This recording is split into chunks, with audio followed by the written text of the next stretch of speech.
Bienvenidos amigos a un nuevo video a mi canal. Mi nombre es Franco, como bien dice ahí abajo, y los invito nuevamente a darle like, los invito a suscribirse, a activar la campanita y a poder compartir. Es una buena opción, una buena alternativa el poder compartir con sus conocidos, con sus familiares acerca de lo que estamos viendo. Y si no viste los videos anteriores, te invito a que lo puedas también estar revisando, donde hablamos acerca de la Biblia, donde hablamos acerca de Dios. Y en esta oportunidad vamos a hablar acerca de Dios como creador y como creador del hombre. Quiero enfocarme directamente en este video en esta creación especial que es el hombre y cómo la Biblia nos va a enseñar. Y cuando digo hombre digo también mujer, ¿no es cierto? Entonces esa es la creación, la representación de la persona, del ser, el hombre, como la Biblia lo expresa. Esta creación, como decía recién, el hombre y la mujer.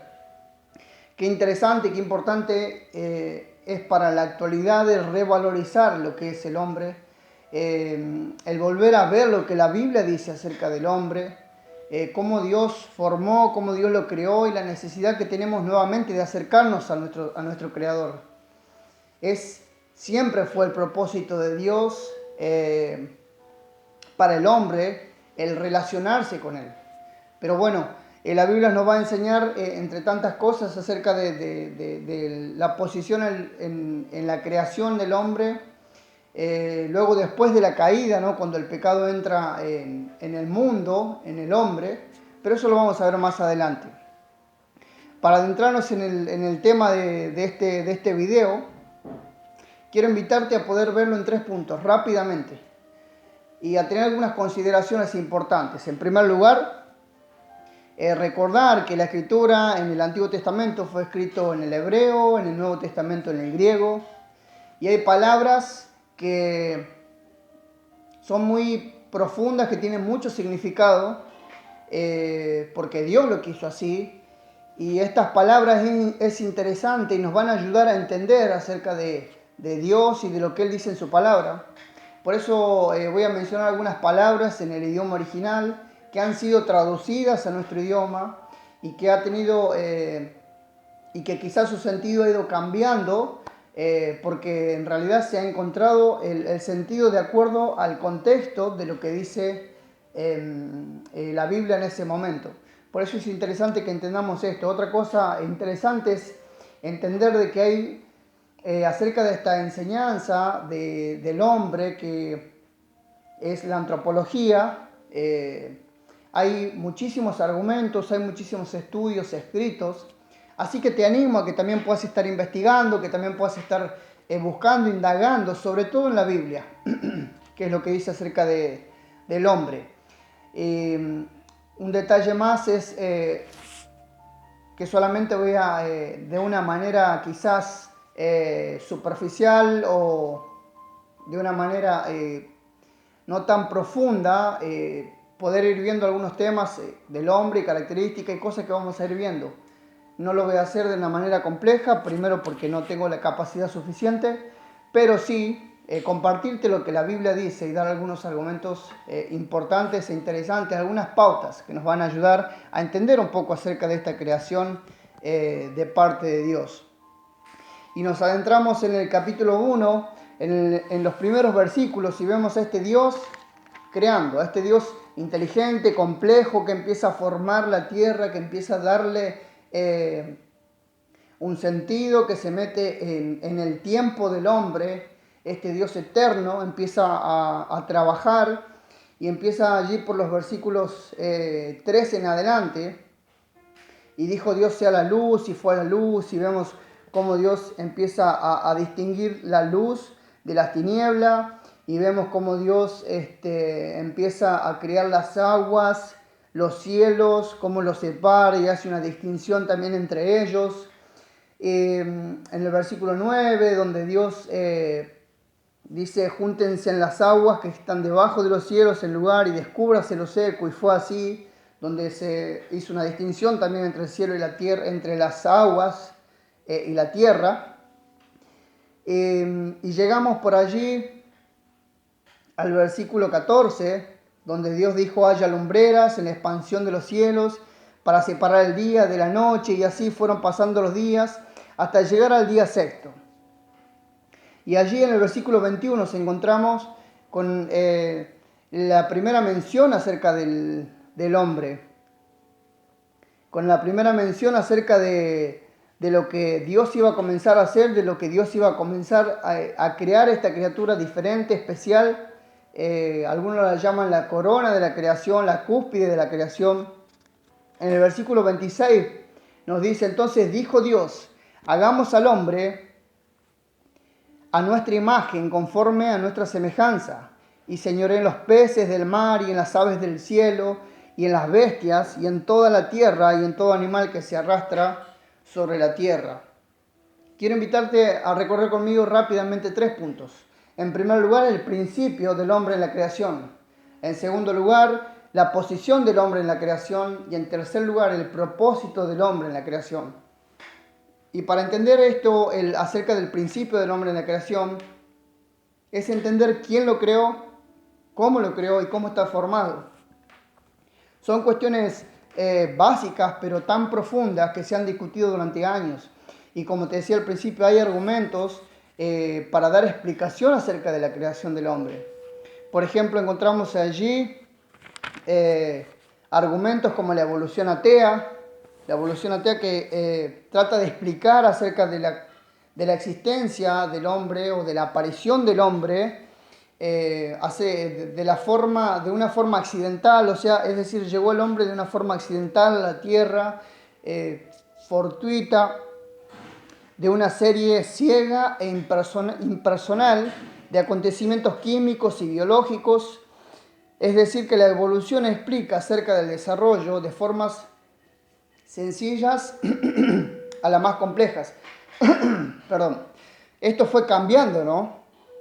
Porque en un principio se hablaba acerca de la evolución, ¿no es cierto? Como te decía recién, de seres más sencillos a seres más complejos. Entonces después había que explicar en el medio qué sucedió con todos estos seres que fueron mutando de alguna manera.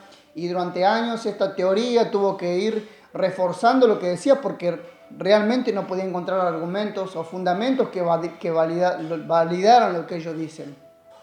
Y se han escrito libros allí, y se han tratado de encontrar una explicación fuerte que realmente pudiera sostener esta teoría. Y no se ha encontrado.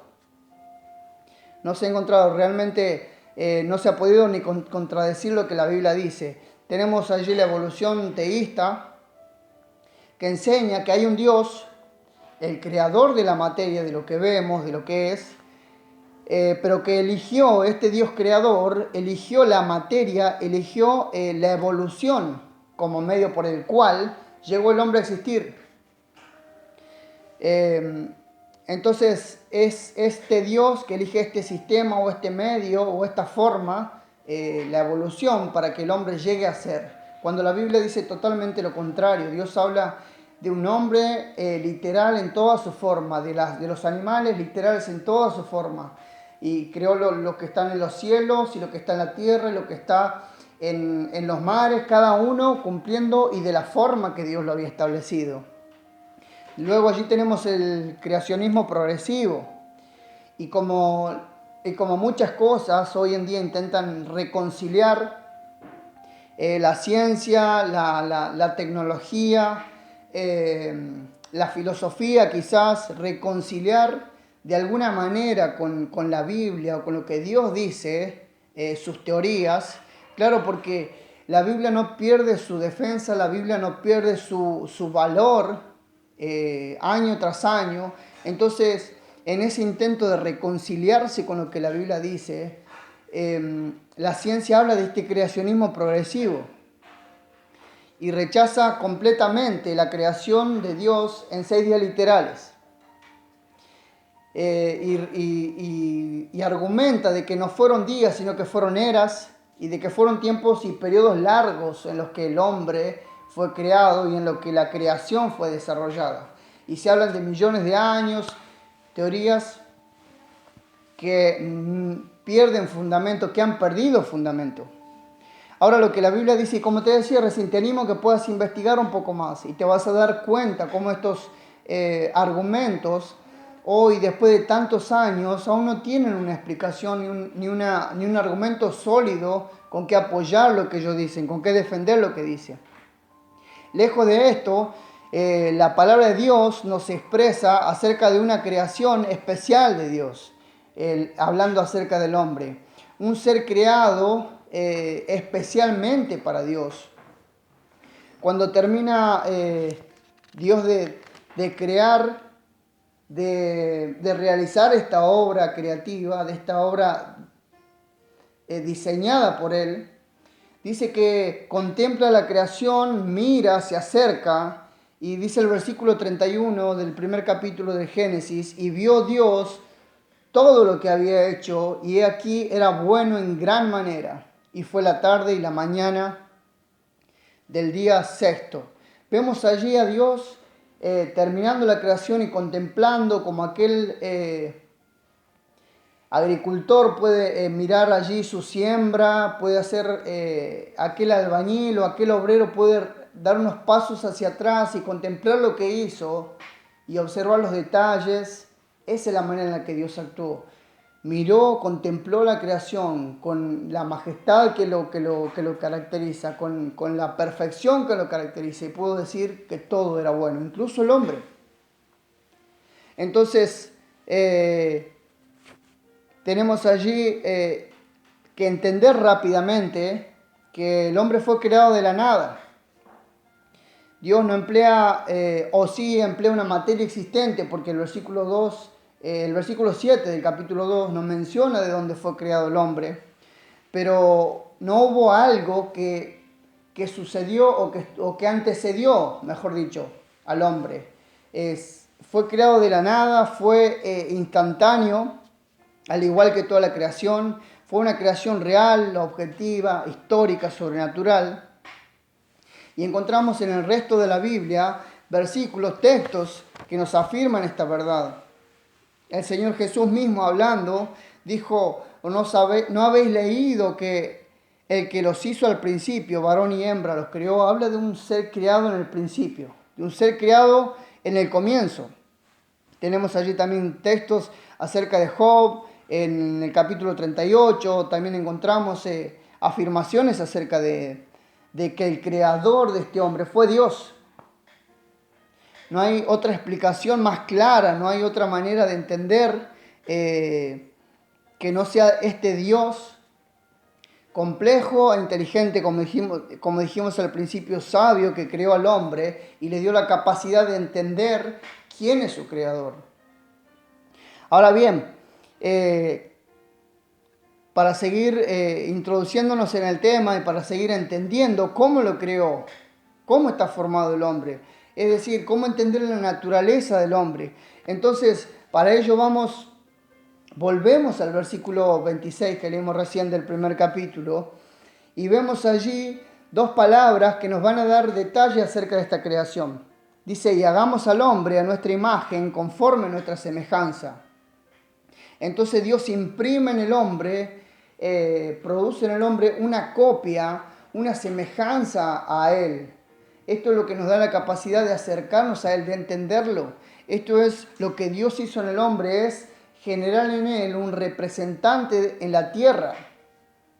Entonces, ¿cómo Dios iba a crear a alguien que no fuese semejante a Él para poder entender lo que Él decía? Es como aquel padre, como aquel varón que con su esposa conciben y tienen a un hijo, y ese hijo lleva sus genes, lleva parte de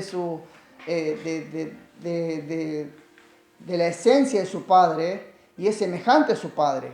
Esa es la idea.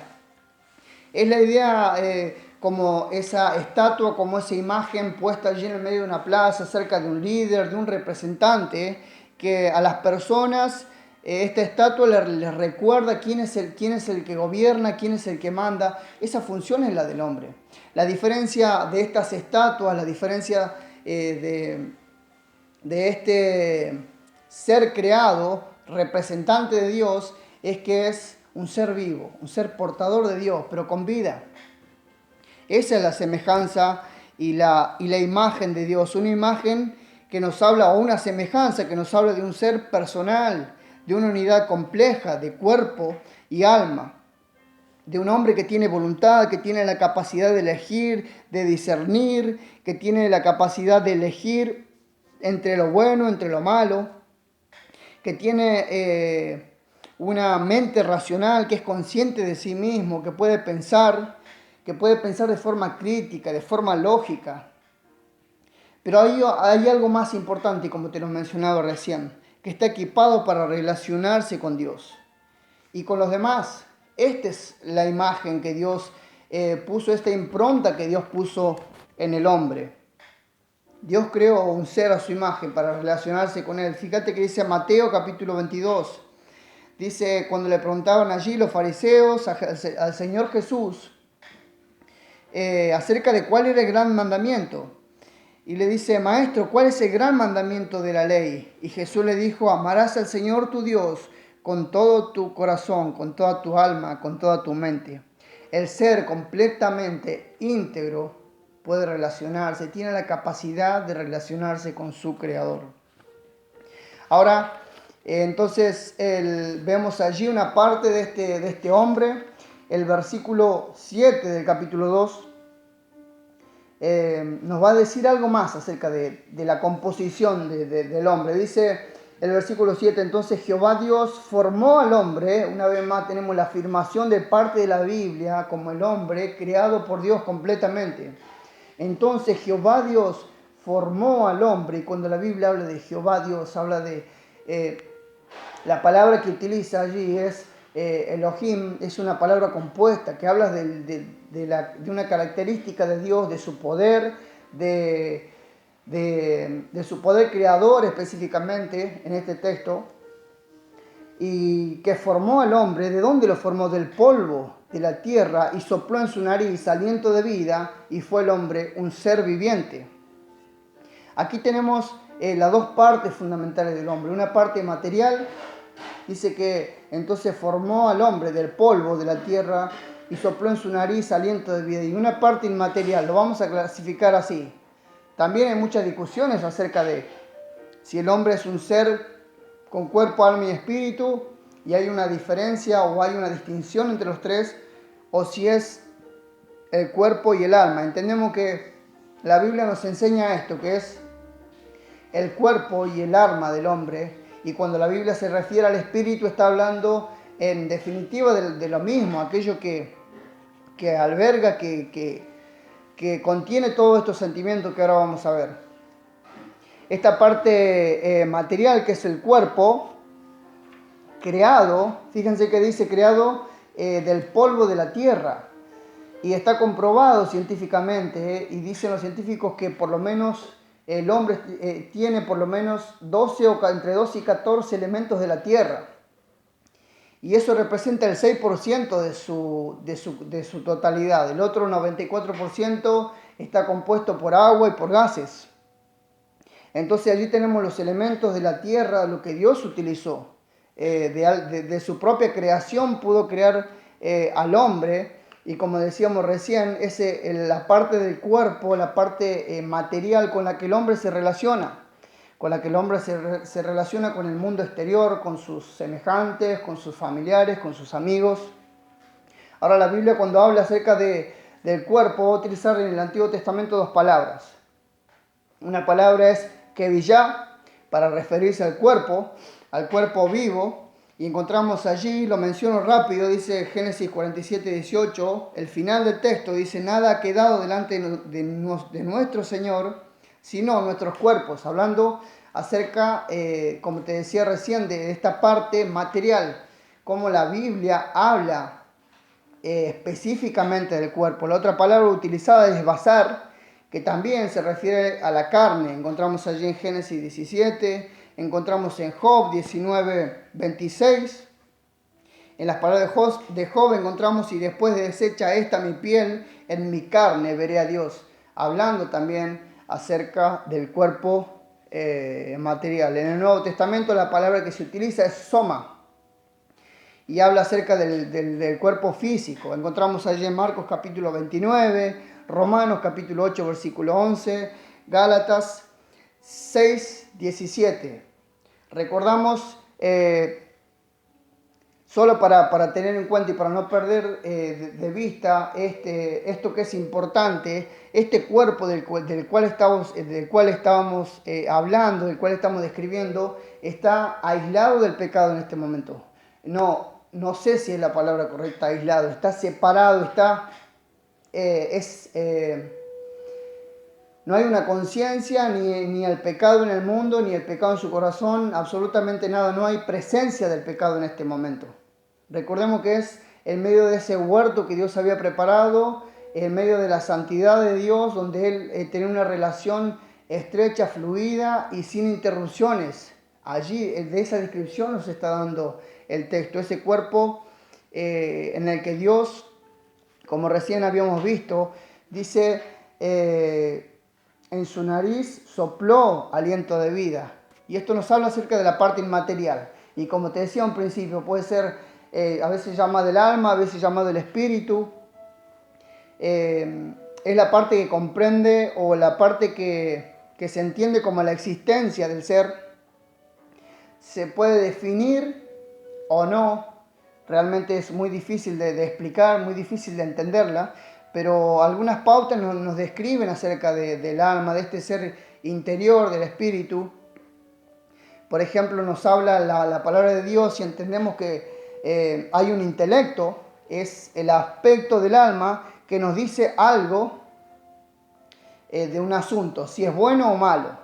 De ahí tenemos la sensibilidad, lo que me dice qué me gustaría hacer acerca del asunto. De ahí tenemos la conciencia, lo que me dice qué debería hacer respecto al asunto. Y de ahí por último tenemos la voluntad, aquello que me dice qué haré respecto al asunto. Entonces allí tenemos algunas pautas acerca del alma, esta parte inmaterial del hombre, esta parte que fue transmitida de parte de Dios. En Génesis 35, 18 encontramos, y aconteció que al salirse el alma, pues murió. Aquí encontramos una distinción acerca del alma y el cuerpo. Son textos que menciono solo para entender la distinción entre las dos cosas.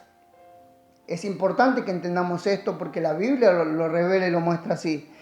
Y tenemos también textos como en Levíticos 17, donde nos habla también acerca de la vida, cómo el alma representa la vida.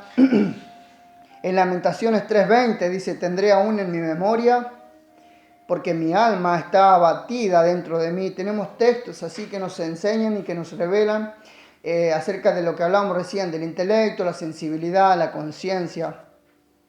Bien, en el Nuevo Testamento se utilizan también palabras para definir el alma y se refiere a la parte espiritual, un poco más cambia el sentido de la palabra. Y se utilizan dos palabras, una palabra es suke y la otra palabra es neuma.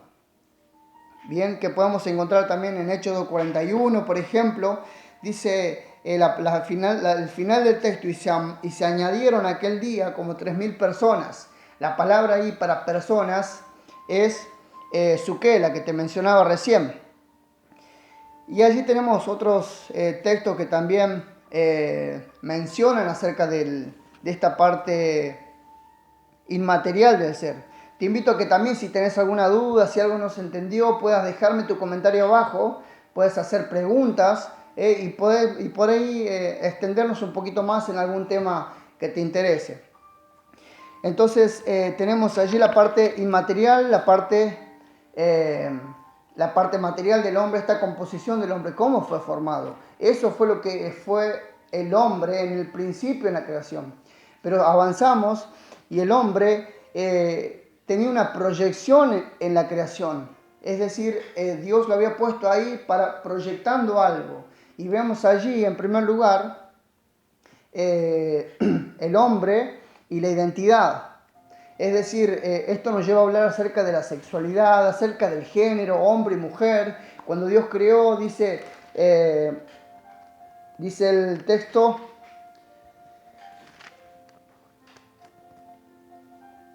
mencionando acerca de la creación de la mujer, entonces Dios hizo caer en sueño profundo sobre Adán, y mientras éste dormía, tomó una de sus costillas y cerró la carne en su lugar, y de la costilla Dios tomó del hombre, hizo una mujer y la trajo al hombre.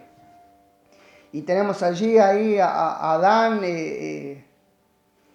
identificando a su mujer, a la que estaba a su lado, pero hay una clara distinción de la sexualidad, hay una clara distinción del género. No hay lugar para pensar de que el género de alguna manera fue flexible, fue confuso o determinado personalmente por la preferencia ni por accidente. Entonces ahí tenemos la proyección del hombre en la creación, la identidad, la relación con Dios. Cuando Dios pone a Eva a su lado, está hablando también de la necesidad de relacionarse. A esta mujer que era igual a él, que eran y mantenían la misma relación con Dios. Adán entendió acerca de la relación, cómo él debía relacionarse con Dios a través de esa mujer que iba a ser su compañía. Dios había dado tareas diversas a Adán que solo no lo iba a poder hacer. Por eso es necesario que Dios ponga y que él entienda acerca de la relación con Eva, una relación que recordamos en medio de un ambiente santo, puro. Entendemos de que iba a haber perfecta comprensión, armonía, amor con ella. Dice el texto a continuación ahí, cuando Adán la ve y la contempla, dice: es hueso de mi hueso y carne de mi carne. Dice, esta no es como los animales, ella es alguien con que voy a poder compartir, alguien igual a mí, alguien en que voy a poder brindarle mi amor puro, completo y perfecto. Eso es lo que Dios había puesto en el corazón de Adán y lo que había logrado en él. Ahora hablábamos de proyección en la identidad. En la relación con Dios, Dios estaba proyectando la manera en que en la que el hombre se iba a relacionar con Dios. Y en tercer lugar, este Padre de las naciones o la extensión de la raza humana. Fue Adán por el cual desciende toda la raza humana hasta nuestros días. Por eso entendemos de que ellos recibieron el mandato directamente de Dios. Versículo 27 y 28, dice: creó Dios al hombre a su mujer, a imagen de Dios lo creó, varón y hembra los creó. Los bendijo y les dijo: fructificad y multiplicaos, llenad la tierra y sojuzgadla y señoread. Allí el mandato de Dios, el decreto de Dios de llenar la tierra. La palabra de Dios nos muestra con claridad la proyección de Dios que había puesto en el corazón del hombre acerca de llenar la tierra. Es decir, toda descendencia que iba a surgir después iba a venir de ellos dos. Vimos entonces en este punto la posición, la proyección del hombre en la creación, pero ya para ir terminando, vemos al hombre y el propósito de Dios en la creación. Y vemos entonces a este Dios que creó un ser libre, pero también creó un ser responsable. Entonces puso a Adán una serie de tareas, las cuales él debía llevar a cabo, como por ejemplo la dirección de toda la naturaleza. Entonces dijo Dios: hagamos al hombre, y dice la última parte: y señoré en los peces del mar y en las aves de los cielos y en las bestias, en toda la tierra, en todo animal que se arrastra sobre la tierra. Otra tarea que Dios puso sobre Adán fue el de cuidar todo el huerto. El versículo 15 del capítulo 2. Tomó pues Jehová Dios al hombre y lo puso en el huerto del Edén para que lo labrara y lo guardase. Dios también le había dado la tarea de nombrar a todo ser viviente, de amar y proteger a su esposa. Por tanto, dice el versículo 24, dejará el hombre a su padre y a su madre y se unirá a su mujer y será una sola carne. Allí vemos la expresión de amor, la necesidad de negarse a él mismo, aún a su entorno, y entregarse completamente a su esposa. La tarea de reproducirse, como veíamos recién. La tarea de, versículo 16, y mandó Jehová Dios al hombre diciendo, de todo árbol del huerto podrás comer. La tarea de disfrutar de todo lo que Dios había creado, de todo lo que había en su alrededor. Pero en último lugar, también se le da o se le prohíbe de comer del fruto del bien y el mal. Versículo 17 del mismo capítulo 2. Mas del árbol de la ciencia, del bien y del mal no comerás, porque el día que de él comieres, ciertamente morirás. Allí tenemos al hombre en el principio de la creación, su proyección en la creación, pero también tenemos el propósito del hombre en la creación. Y la Biblia nos enseña ahí, apenas terminamos todo este relato, de que el hombre fue tentado, que desobedeció, que cayó. Y cuando Adán cae, toda la generación que seguía por delante de él iba a caer, iba a ser considerada como pecadora y apartada de Dios. Ahora, ¿cuánto nos parecemos cada día en nuestro andar a Adán, que tenía todo a su alrededor, todo para disfrutar, todo al alcance de su mano, a su creador, a este Dios poderoso, para suplir cualquier necesidad de su vida, y sin embargo decide desobedecer a la palabra, al mandato de Dios? Quiero terminar con dos textos.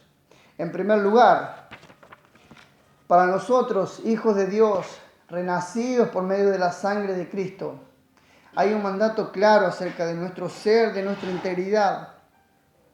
Y te lo voy a leer allí en 1 Tesalonicenses, capítulo 5, versículo 23.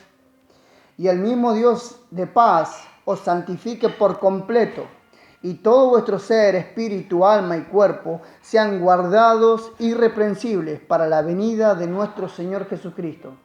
La Biblia también nos enseña de que esta imagen, que de alguna manera se perdió, no completamente, a través del pecado, un día va a ser restaurada.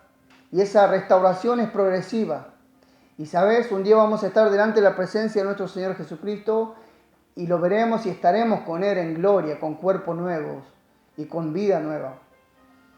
Ahora, qué necesidad inmensa que tenemos en esta actualidad, en donde todo el sistema nos está atacando y nos quiere hacer caer, así como lo hizo con Adán y con Eva, irnos en contra de Dios, aún entendiendo y viendo todas las bendiciones que hay a su alrededor.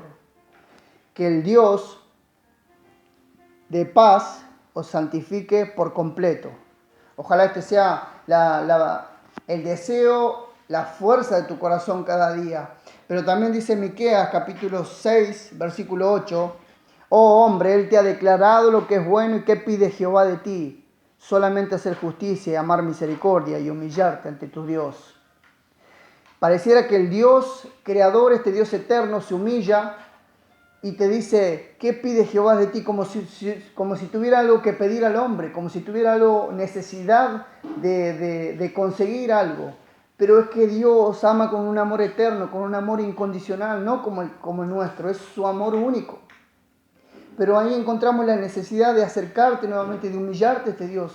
Porque si hoy estás lejos de Él, si no tenés una relación con Dios, déjame decirte que le estás dando la espalda a Dios. Aunque a veces creas que piensas en Él, que estás cerca de Él, estás totalmente alejado de lo que Dios propuso en su corazón. Él quiere relacionarse contigo. Y quiero invitarte a que no pases este día, este momento, sin que puedas cerrar tus ojos y en una oración sincera de tu corazón decirle: Dios, me he dado cuenta que te he estado dando la espalda todo este tiempo. Quiero pedirte perdón por mis pecados. Quiero humillarme ante ti y aceptar tu salvación. En el nombre de Jesús. Amén. Y que la sangre de Cristo limpie y puedas tener nuevamente esa relación que Dios desea con vos como un hijo, como aquella relación con la que tuvo en Adán.